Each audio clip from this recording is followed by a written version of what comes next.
InGen's Indominus Rex and Indoraptor are two of the deadliest creatures in the Jurassic franchise. Both hybrids are made from similar ingredients, but executed in very different ways. But what if these creatures weren't created by the geneticist of Jurassic World? What if they were made by ARK's highly advanced artificial intelligence, the Overseer, using the closest genetic equivalents available across the ARKs? Today we'll explore what happens when these hybrids' more grounded genetic makeup is replaced by ARK's fantastical prehistoric creatures. And then we'll take a look at what drove the Overseer to create these hybrids in the first place, and what their presence would mean for the survivors of the island.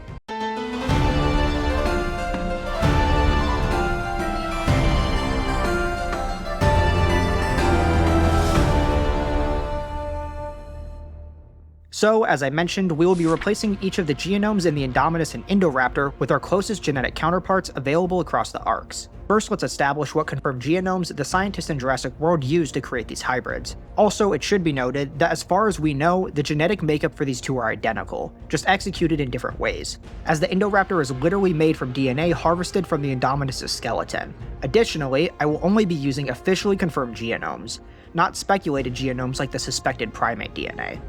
To start off, the base genome for the Indominus Rex is of course the king of dinosaurs itself, Tyrannosaurus Rex, and the base genome for the Indoraptor is Velociraptor. The T-Rex contributor provides the Indominus with raw size and power, and provides both the Indominus and Indoraptor with a powerful bite. Velociraptor provides both of these species with their insane level of intelligence, with Velociraptors being stated to likely be the second smartest creature on the planet after humans. And in the Indoraptor, it provides the base for its agile body plan and deadly sickle claw. The next contributor is Jurassic World's Giganotosaurus. This provided a significant boost in size for especially the Indominus Rex, and influenced the head shape of both. Next is a plethora of different species from the Abeliasaur genus, including Carnotaurus, Majungasaurus, Pycnonemosaurus, Keelmesaurus, Brugops, and maybe more. These were added primarily for aesthetic purposes, granting the iconic head ornamentation as well as some armored osteoderms. Therizinosaurus DNA was added to grant both of them their iconic long, dexterous, and sharp claws. Deinonychus DNA provided jagged, irregular, and powerful teeth, and likely contributed to the incredibly durable scales that can resist bullet fire. Tree frog DNA was added to aid in being adapted to a tropical climate, but also allowed the Indominus to alter its body temperature and hide from thermal detecting sensors. Pit viper DNA provides heat-sensing infrared vision, and finally, cuttlefish DNA was added to help them withstand an accelerated growth rate, but in the Indominus it also provided it with the ability to camouflage. With those genomes laid out, we can now go one by one through these contributors and determine what the closest genetic equivalent would be, and what traits the Overseer would select to make these hybrids as deadly as possible. First up, the ARK's equivalent for Jurassic Park's Tyrannosaurus Rex is of course ARK's Rex, Tyrannosaurus dominum. The primary difference between these two fictional versions of this dinosaur is immediately obvious: size. While both possess the incredibly powerful bites of their real-life counterparts, the size discrepancy is staggering. By Jurassic World, the adult Rexy is roughly 13.5 meters or 45 feet long, 5.2 meters or 17 feet tall at the hips, and weighs just over 8.4 metric tons. ARK's Rex, by contrast, is stated to regularly reach lengths exceeding 21 meters or 70 feet in length, and likely weighs well over 40 tons. Making its overall mass at least 4 times that of Jurassic World's Rex. This means our Indominus Rex is going to be much bigger and likely have an even stronger bite force. The immense skull musculature and jaw strength of ARK's Rex will form the foundation for what becomes one of the most devastating bites on the entire island. In our Indoraptor, this contribution will be heavily reduced, so as not to reduce its speed and agility, but it will still contribute an incredibly powerful bite force. Speaking of speed and agility, that is where the base contributor for the Indoraptor comes in. But there surprisingly actually isn't a direct equivalent to Velociraptor and ARK. ARK's iconic raptor obviously exists, but it is classified as a variation of Utahraptor, known as Utahraptor Prime. So is ARK's Utahraptor the closest genetic equivalent available? Not quite. Utahraptor belongs to a more primitive branch of the Dromaeosaur family tree, while Velociraptor belongs to a later, more derived lineage of smaller and more agile Dromaeosaurs. Because of this, Utahraptor is not actually the closest relative available across the ARKs. One of the ARKs just so happens to contain another member of the Dromaeosaur family that sits much closer to Velociraptor on the evolutionary tree. For this next genetic contributor, we will have to leave the dinosaurs of the island and head to the ARK Valgaru. Here, packs of intelligent and incredibly agile Deinonychus roam the plateaus and cliffs. These will serve as the base for our Indoraptor. While likely not quite as intelligent as the genius velociraptors in Jurassic World, these Deinonychus completely outclass them in terms of agility and maneuverability. These raptors are not only incredibly fast, but they can leap extraordinary distances with their powerful leg muscles and by using their feathered wings to glide short distances. In addition to this, they are also competent climbers, able to climb up sheer cliffs by digging their claws into crevices in the stone and jumping upward and latching again.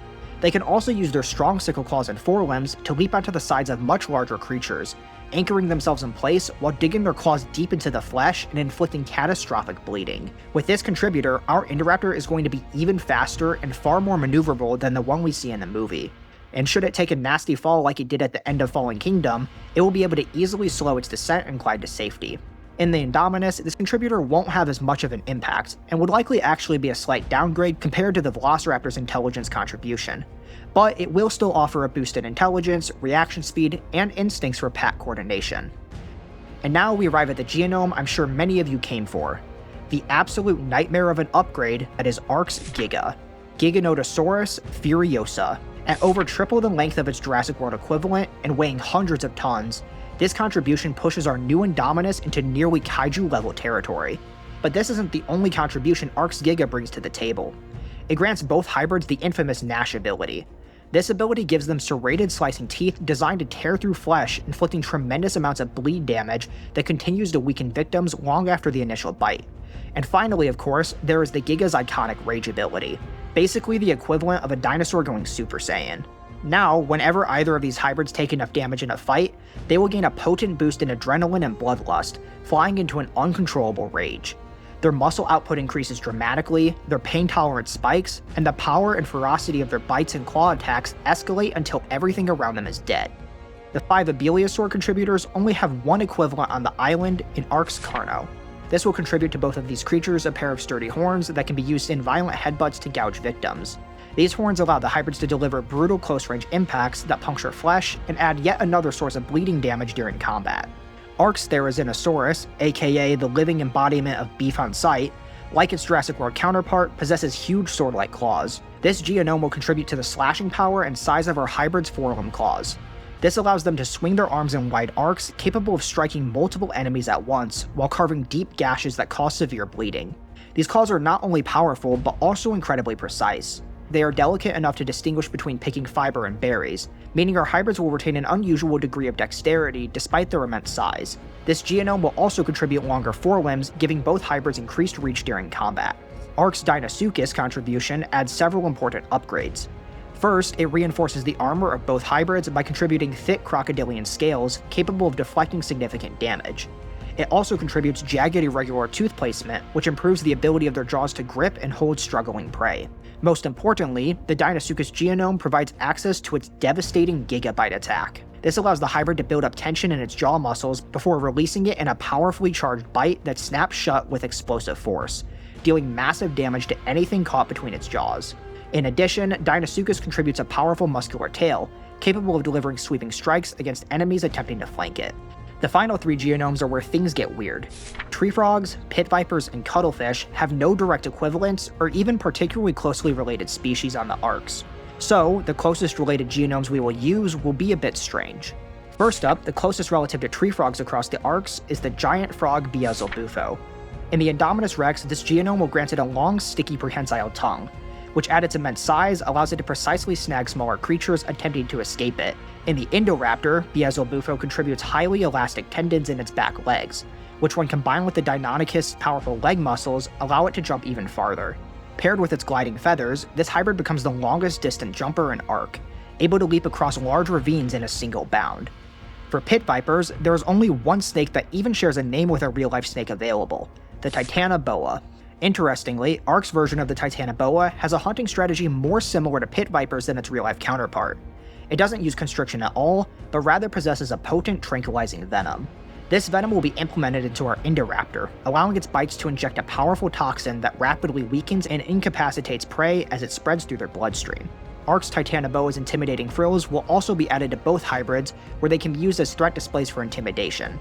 Finally, we get to by far the weirdest contributor, the cuttlefish. But what is ARK's closest relative to the cuttlefish? Across the ARKs, there are only 2 potential cephalopods to draw from, ARK's Tusoteuthis and Ammonite. Looking closely at their phylogeny and morphology, the Tusoteuthis is much more closely related to cuttlefish of the 2. Both belong to the subclass Coleoidea, the group that includes squids, octopus, and cuttlefish, whereas Ammonite belong to the extinct lineage Ammonoidea, which diverged much earlier in cephalopod evolution. So what does ARK's giant squid Tecorsuh contribute to these hybrids? You may be tempted to argue for an increase in grip strength due to its powerful grabbing tentacles, but unfortunately, how tentacles and vertebrate muscles work are too vastly different to be compatible in this way. Instead, through the Overseer's advanced genetic manipulating technology, both of these hybrids have a pair of ink glands in their throat that they can use to spray blinding ink from their mouths directly into an opponent's eyes. This can blind opponents in close quarters combat, giving the hybrid an opportunity to reposition or strike. And paired with their frills courtesy of the Titanoboa, this unintentionally acts as a nod to both Jurassic Park's and ARK's Dilophosaurus. With every genome selected and every trait integrated, it is now time for the Overseer to release these monsters across the island. In the 22nd century, humanity discovered a mysterious new resource that would come to be known as element. This strange material was more versatile and powerful than any known material before it, and humanity's technology was skyrocketed forward through the development of technologies utilizing element. However, like often happens, humanity's greed got in the way. A war broke out between the two dominating world powers fighting over access to element. The use of element-powered technology began to pollute the Earth, and it was soon found that element was no ordinary mineral. It, in fact, was alive. A conscious hive mind that corrupts everything it touches. Seeing the cancer that was quickly ravaging the planet, the remaining scientists sought to find a way to preserve Earth life from extinction. And so, in their final acts before humanity's extinction on Earth, the ARKs were created. Massive self-sufficient space stations designed to replicate ecosystems and to clone various species from across Earth's history. In charge of these systems were an AI known as the Overseer. This AI controls every aspect of the ARKs, including the climate, populations of species, and most importantly, it constantly adjusts and introduces new challenges to push its occupants to their limits, in order to ensure they are ready for when the day comes to return to Earth. After hundreds of years of running the ARKs, the Overseer saw that the humans on the island had progressed so far. They had built walled cities and tamed the most powerful creatures to fight on their side. There was peace between the communities on the island. Life was good for the survivors. This was unacceptable. Its directive demanded that the humans on the ARKs faced constant challenges and adversity. And so it designed a new challenge, a set of hybrid creatures designed to force them to adapt. The Overseer added to the ARK's cloning and species distribution system the Indominus Rex and the Indoraptor. The Indominus Rex was designed for sheer brute strength, allowing it to overpower nearly any other dinosaur on the island, shredding through the survivors' tamed creatures. It was programmed to kill anything on sight, and would even go so far as to break down the walls to survivor communities, using its powerful bite and reinforced horns on its head to bash gates down. The Indoraptor, while much smaller than the Indom, was perhaps even more lethal. Its ability to stealthily climb or jump over walls allowed it to, in the dead of night, sneak into survivors' camps and pick them and tames off one by one. Between its deadly slashing forelimb and sickle claws, and its potent tranquilizing venom, every attack it made left a debilitating side effect. Additionally, with selective gene editing utilizing the Deinonychus DNA, both of these creatures were highly resistant to bullets and most other conventional weaponry, meaning only the few tribes with access to tech weapons stood a fair chance. And in a pinch, these hybrids can expel a sticky, viscous ink spray from their mouths, blinding foes and making it that much harder to fight back. But perhaps the most terrifying thing about these hybrids of all is their ability to work as a team. The Indoraptors rarely hunt alone, silently coordinating attacks in small packs. And the Indominus Rex, while generally more solitary, too have this ability to communicate with not only each other, but with the Indoraptors, leading to coordinated assaults on survivor bases. Indoraptors sneak in first and dismantle them from the inside and flush out humans hiding in buildings and caves, all while the Indominus fights the survivors' large tames and destroys turrets and other defenses. And if the Indominus Rex or Indoraptors are ever starting to lose a fight, the battle becomes that much more difficult for the survivors, as each hybrid enters the rage mode. In this state, the Indominus Rex goes berserk. It no longer seems to register pain and seems to hit twice as hard as its body fills with adrenaline, ensuring that either everything around it dies or that it deals serious damage before it is taken out. And when the Indoraptor enters its rage, it is filled with a similar bloodlust. However, while its strength isn't boosted quite as much as the Indominus, it instead moves and attacks much faster, shredding through dinosaurs many times its own size with its devastating claws. In only a short time, the island transformed from a place the survivors had finally been able to bring peace to once again a place of terror and constant danger. This may seem like the work of a malevolent ruler, but to the Overseer, this chaos is not cruelty. It is progress. The survivors must adapt. They must invent new weapons, build stronger defenses, train stronger creatures. Only those who can overcome the Overseer's champions will prove themselves worthy of Ascension. Thank you all for watching this video. If you enjoyed the video, don't forget to like and subscribe so you won't miss any future content. And if you want to further support the channel, consider becoming a YouTube member today. Not only will you help support me in making the best quality content I can, but you'll gain sneak peeks of upcoming videos, early access to new releases, and custom emojis of some of your favorite creatures from the channel. Until next time, stay curious, and I'll see you all in the next video.